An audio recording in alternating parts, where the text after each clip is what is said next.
Senator Roberts. Thank you. The actual rate of inflation, or more accurately, the Consumer Price Index, represents how much cost of living has changed in the previous quarter and over time.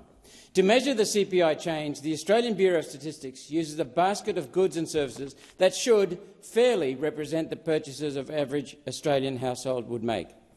Incremental changes are made to the measure every few years to take into account changes in household spending patterns.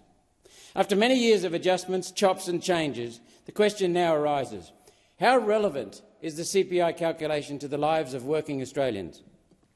Mortgages have become a massive expense, rising 45% across the 12 interest rate rises that have occurred under the Anthony Albanese Labor government. Yet housing is only 13% of the inflation basket for households, no matter how high your mortgage or rent goes.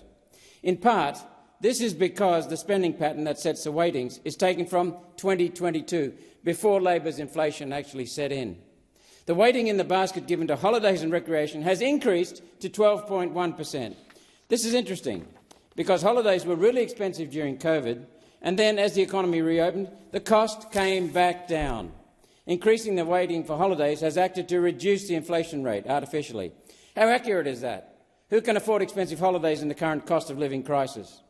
In creating a system that relies on spending patterns that may be years old or fails to reflect the main demographic, working families, the ABS is failing to accurately reflect cost of living increases as households feel the pain right now.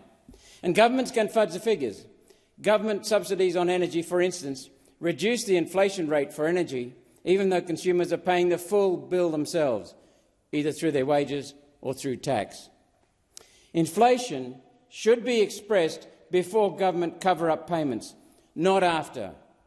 One Nation will return to this topic next week on behalf of Australian working families.